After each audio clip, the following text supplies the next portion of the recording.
Excavation team को घने जंगल के बीच जमीन के अंदर जाता एक पाइप दिखाई देता है।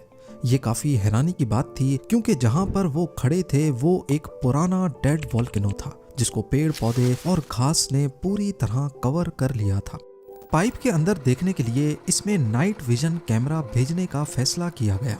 जब कैमरा अंदर गया तो करीब 30 मीटर नीचे जाने के बाद एक बहुत बड़े टनल का मंजर कैप्चर किया गया। ये 7 मार्च 2018 का दिन था और एक्सकवेशन टीम साउथ पोलैंड के शहर लुबान के करीब जमीन से 30 मीटर नीचे कुछ अनोखा देखने वाली थी। जेम टीवी की वीडियोस में एक बार फिर से खुशामदीद। इस टनल के अंदर जब कैमरा घुमाया गया तो वहां पर हैरत अंगेज तौर पे उनको एक पटरी दिखाई दी। अभी वो इसी कश्मकश में थे कि यहाँ पटरी का क्या काम, तो दूर खड़ी एक माइन कार्ट ने उनकी तवज्जो अपनी तरफ कर ली।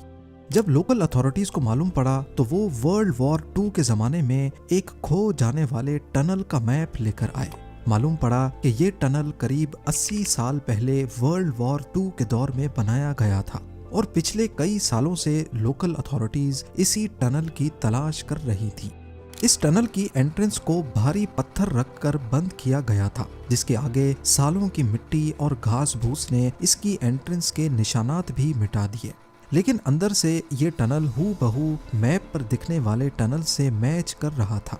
इसके अंदर पटरी और माइन कार्ट देखकर ऐसा मालूम होता है कि ये वर्ल्ड वॉर 2 के दौर में सामान स्टोर करने के काम आता था। टनल में मौजूद अक्सर लोहे के सामान को जंग लग चुका था। यहाँ से बेलचा, ड्रिल बिट्स और कुडाल जैसे टूल्स उसी हालत में मिले जैसे उनको 80 साल पहले नाज़ी मिलिट्री के सोल्जर्स ने रखा था। वर्ल्ड वॉर 2 के दौरान नाज़ी जर्मनी और जापान जैसी कंट्रीज से मुकाबला था अमेरिका और ब्रिटेन जैसे मुल्कों का। इस दौरान हिटलर की फौज ने हजारों की तादाद में अंडरग्राउंड बंकर्स बनाए थे। शुरुआत बेशक हिटलर ने की थी, लेकिन बाद में अलाइड फोर्सेस ने भी अंडरग्राउंड टनल्स और बंकर्स का इस्तेमाल करना शुरू किया। वर्ल्ड वॉर 2 के दौरान बंकर्स काफी स्ट्रेटेजिक इंपॉर्टेंस रखते थे और इनका मकसद डिफेंस और ऑफेंस दोनों के लिए था। यानी कहीं पे इनका काम दुश्मन के हमलों से बचना होता तो कहीं ये दुश्मन पर हमला करने के लिए काम आते थे। ये बंकर्स दुश्मन की एयर स्ट्राइक्स और आर्टिलरी शेल से हिफाजत करते और सोल्जर्स को एक सिक्योर बेस फराम करते थे। डिफेंसिव बंकर्स को फ्रंट लाइन पर इस तरह डिजाइन किया जाता कि वो दुश्मन के हमलों को रोक सकें, जैसे जर्मनी की अटलांटिक वॉल, जो अलाइड फोर्सेस के हमलों के खिलाफ एक मजबूत रुकावट थी। साथ ही कुछ बंकर्स को प्लानिंग के लिए यूज किया गया, जहां से कमांडर्स अपने ऑपरेशंस को सीक्रेटली मैनेज करते। वर्ल्ड वॉर 2 में इतने ज्यादा अंडरग्राउंड बंकर्स और वार रूम्स कंस्ट्रक्ट किए गए थे कि आज भी इनकी गिनती करना पॉसिबल नहीं है, क्योंकि इनमें से हजारों की तादाद में आज भी जमीन के अंदर कहीं दफन है। कहा जाता है कि वर्ल्ड वॉर 2 में अलाइड पावर्स और एक्सिस पावर्स ने अंडरग्राउंड बंकर्स पे इतना खर्चा किया था कि पूरी दुनिया में लोहे और सीमेंट की शॉर्टेज हो गई थी। एक एस्टीमेट के मुताबिक इन तमाम बंकर्स को बनाने में लगभग आज के 500 बिलियन से 1 ट्रिलियन डॉलर्स का खर्चा आया। यूं समझ लें कि अमेरिका की अफगानिस्तान में चलने वाली 20 साला जंग में रोजाना 300 मिलियन डॉलर्स खर्चा आता था, तो वर्ल्ड वॉर 2 में बंकर्स बनाने में रोजाना 460 मिलियन डॉलर्स। ये तो वो खर्चा है जो सिर्फ कंस्ट्रक्शन में हुआ। वर्ल्ड वॉर 2 में मैन पावर, लॉजिस्टिक्स और एम्यूनेशन के खर्चे का अंदाजा लगाना भी मुश्किल है। आइए इतिहास की तल्ख यादों में जाकर चंद बंकर्स के बारे में जानते हैं। दी अटलांटिक वॉल एक बहुत बड़ा कोस्टल डिफेंस सिस्टम था जो नाज़ी जर्मनी ने वर्ल्ड वॉर 2 के दौरान बनाया। ये 2400 माइल्स या 3800 किलोमीटर तक यूरोप के कोस्ट लाइन पर फैला हुआ था, जिसका मकसद समंदर से अलाइड फोर्सेस के हमलों से बचना था। 1940 से 1944 के दरमियान बनाए गए इस सिस्टम में हजारों बंकर्स, एम्यूनेशन डिपो और किले शामिल थे। उस वक्त हिटलर का फ्रांस के कई इलाकों पर भी कब्जा था। अटलांटिक वॉल का एक हिस्सा नॉर्दर्न फ्रांस के इलाके नॉर्मंडी में भी फैला हुआ था, जहां लॉन्जेस सरमर नामी आर्टिलरी बैटरी इंस्टॉल की गई।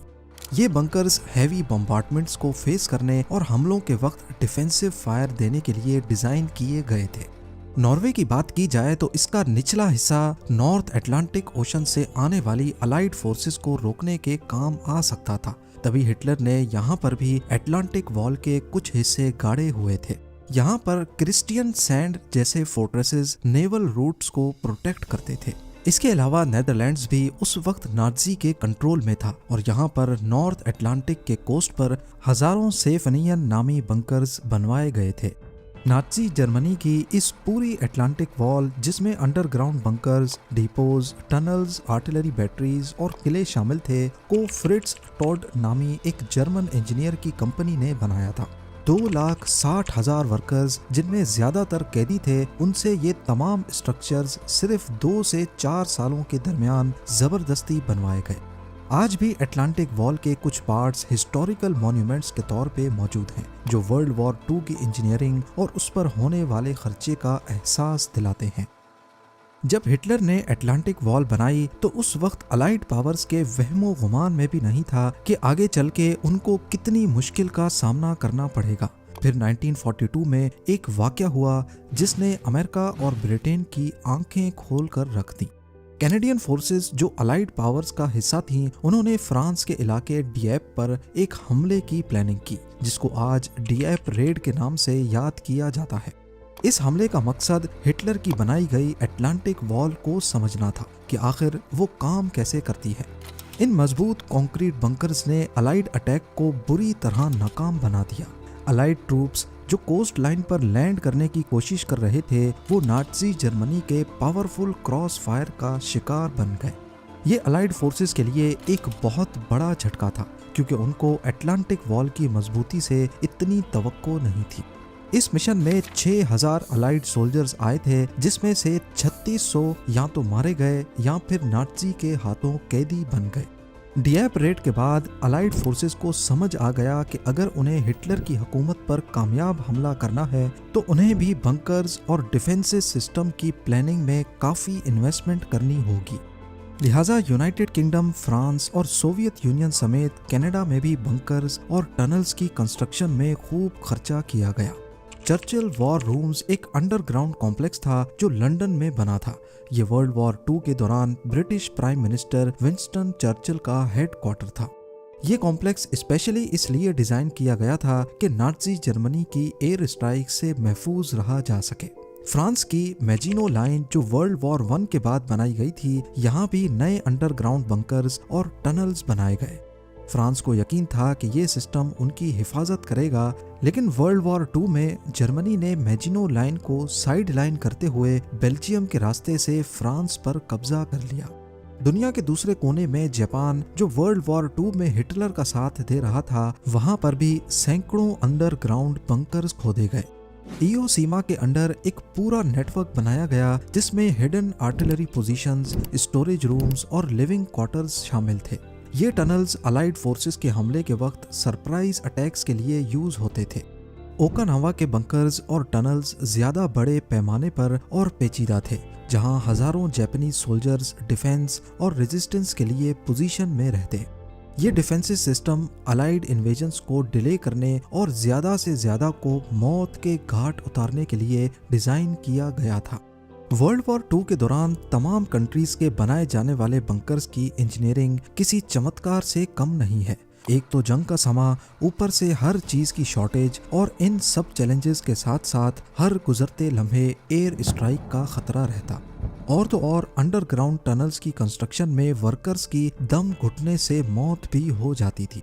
लेकिन इन सब चैलेंजेस के बावजूद हजारों बंकर्स ना सिर्फ बनाए गए, बल्कि इनमें से काफी सारे तो आज तक जमीन के नीचे उसी हालत में छुपे हुए हैं, खास तौर पर जो एक्सेस पावर कंट्रीज में बनाए गए थे, क्योंकि वर्ल्ड वॉर 2 के बाद जब उनका राज वहां से खत्म हुआ, उस वक्त या तो वहां से सोल्जर्स बंकर की एंट्रेंस को बंद करके भाग गए या फिर उसी के अंदर मर गए।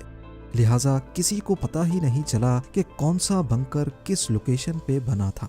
एक तरीका था इन तमाम बंकर्स और टनल्स की लोकेशन पता लगाने का, और वो था हिटलर की गवर्नमेंट के पास मौजूद सीक्रेट डॉक्यूमेंट्स। लेकिन वो भी या तो जला दिए गए या फिर किसी ऐसी जगह छुपाए गए जिसका सिर्फ उसी को पता था जिसने ये छुपाए थे।